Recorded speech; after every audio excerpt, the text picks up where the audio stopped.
Raider Nation, what's going on? It's Mitchell Renz here, host of the Raiders Report. And coming up on today's show, we're going to be looking at some updated Raiders free agent targets. Day one is in the books. Now our sights are set on day two. I do anticipate that the Raiders also today, so keep this in mind, could potentially cut Jimmy Garoppolo. They could potentially move on from Hunter Renfrow today. It's going to be something to look at. But what did the Raiders do yesterday in free agency? They ended up signing Christian Wilkins to a monster deal. They got Gardner Minshew to a 2-year, $25 million deal. You re-sign Adoree Jackson over the weekend, and you also brought back Ameer Abdullah. Here's the thing, though. We're going to be doing our best to keep you guys up to date the entire freaking day today. So if you're not already, make sure you are subscribed because we're going to be balling out on live. The first thing that I want to talk about, though, is not a player that's a free agent. It's a quarterback. And right now, there has been multiple discussions around the idea of whether or not the Raiders should trade for Justin Fields, or shout out to Raider Man 01, as he calls him, Justin Shields. Like, his trade value continues to go down. That is a cold,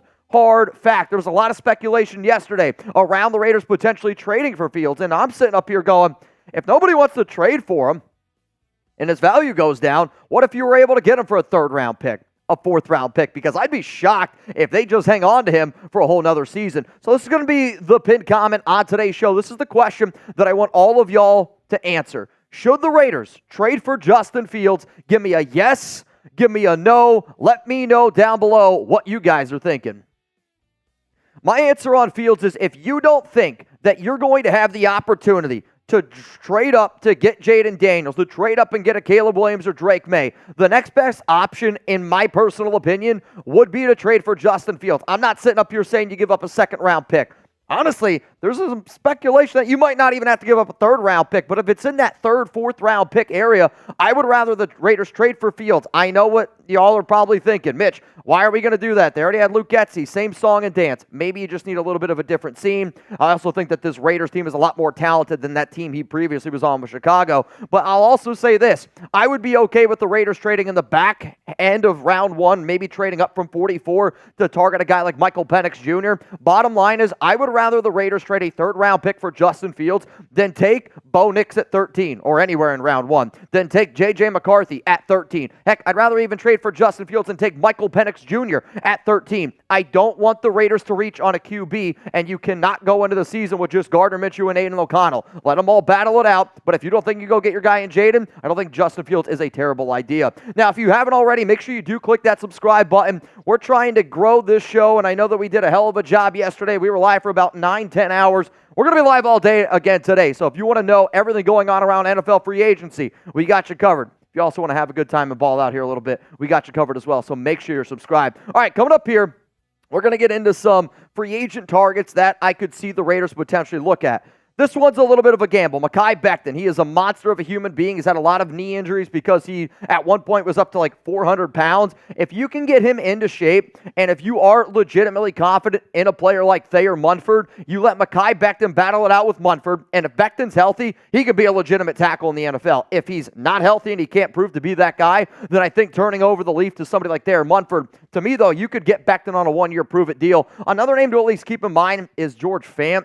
And this is if you want to go a little bit of a cheaper route. I was talking to some Raiders players over the weekend, and they told me that if Jermaine doesn't come back, Fant could be a name to keep in mind, with Illuminor signing a 2-year deal to the Giants. It's just a name to keep in mind. Let's now go to the guard position. With the Raiders securing their left side of the line with Adoree Jackson at center. At left guard, you got a player in Dylan Parham. Left tackles, Colton Miller. I'm not sitting up here saying that I want Greg Van Roten to start again this upcoming season at right guard, but to me, he's at least a halfway decent guy that you could have as your sixth man, think of it, as your offensive line. Also, like, he was the 7th ranked OG offensive guard according to the PFF last season at 79 guards. Another name to at least throw out here is Laken Tomlinson. He does give you some versatility on both the left side and the right side. If it was up to me, I'm going to be looking at offensive tackle in the draft, and I'm probably going to be even looking at signing a potential starting guard or looking at a potential starting guard in the draft. That's why I like the idea of going a little bit cheaper at offensive guard and offensive tackle as it stands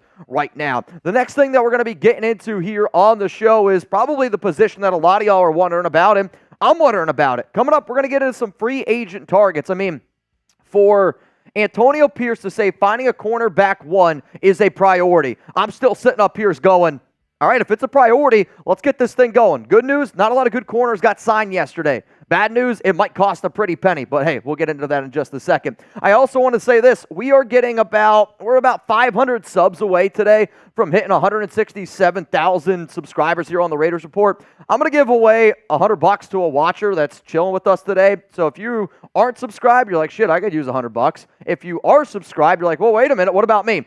Basically, if you're subscribed and you're watching the show live today, you're going to have an opportunity to make $100 if we end up hitting 167,000 subscribers. Let's now get into the cornerback room here a little bit. Kendall Fuller is the number one target. He's the number one free agent corner out there on the market right now. It was reported before free agency started that the Raiders were interested in him. However, I'm thinking you're probably going to have to give him about $13-14 million. Let's go to another name here, Xavien Howard. He has some ties with the Raiders safety coach.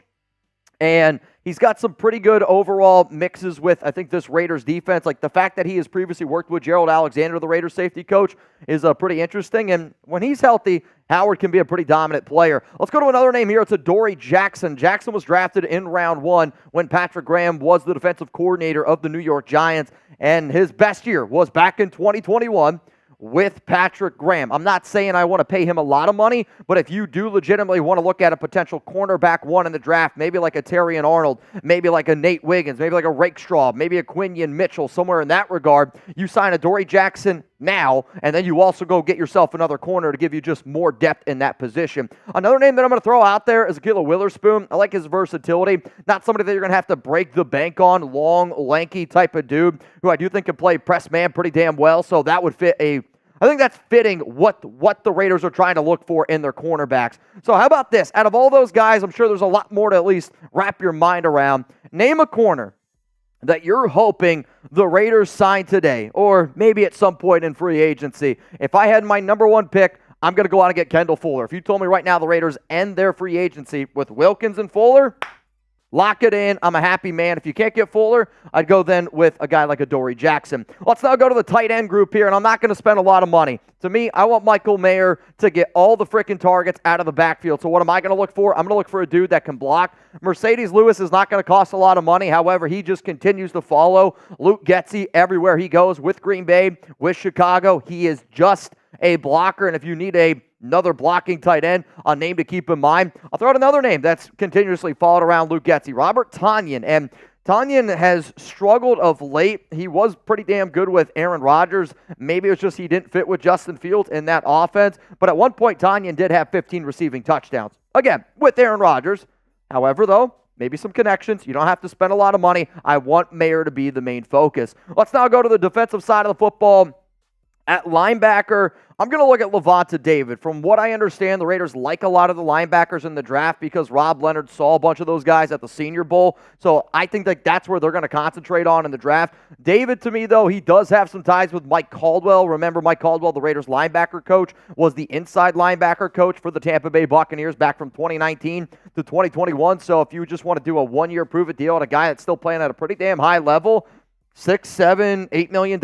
I'm okay with that for David. Let's now go to the safety position here. I'm going to go Jordan Whitehead. And Whitehead's got some of those connections as well with Gerald Alexander / also has some of those connections with Ricky Manning from this past season. A very versatile safety overall. Another player to at least keep in mind at safety if they want to go this route is DeShon Elliott. He also has some of his ties with a guy like Patrick Graham. Also has some of his ties with Gerald Alexander on top of that. But again, I like our safety room enough where we don't have to go out there and spend a lot of money at safety.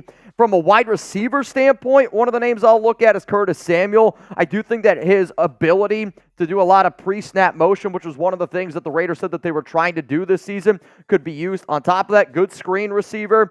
Could be a better replacement, if you will, than somebody like a DeAndre Carter. But him next to Trey Tucker, you're adding a lot more speed, and this could be a Hunter Renfrow replacement. Another name that I'll throw out there is Matt Collins. I know Hollins balled out with Derek Carr 2 years ago, but this is like more of if the Raiders want to be a physical football team, which it does sound like they want to do, Matt Collins might be one of the best pass blockers, sure, run blocking wide receivers in the National Football League. He also might be one of the best special teams players in the entire league. So this might not be a sexy pick, but you know what? If we're not going to run all that much of a sexy offense, but we want to walk around with a chip on our shoulder like, hey, we're the bad boys on the West West Coast, well, let's start to prove it. Going out and getting Matt Collins, I think, could help you do that. If you want to add a vertical threat, Quez Watkins is a name that I'll say to at least keep in mind here. Watkins is a legit 4.3 type of speed, and if you want to add a legit vertical threat that you're not going to have to pay all that much money to, Quez Watkins is a name to keep in mind. Let's now go to another name here, Kyle Van Noy. He has some time with Patrick Graham.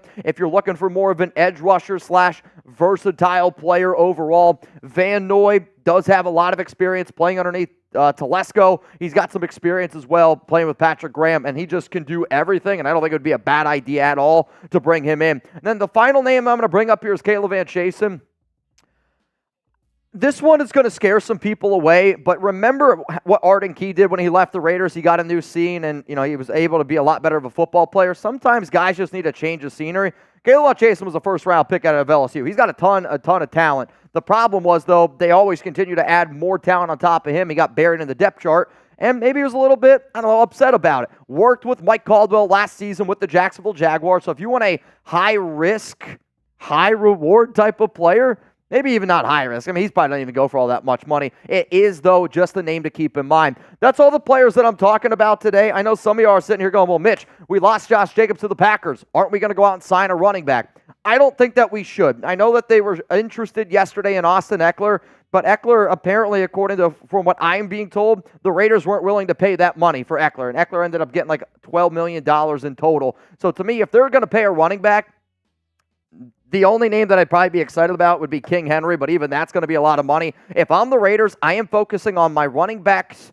in the draft. I'm not spending at running back. I'd rather you allocate that money to build your offensive line, continue to build that defense, and go get yourself a cornerback one.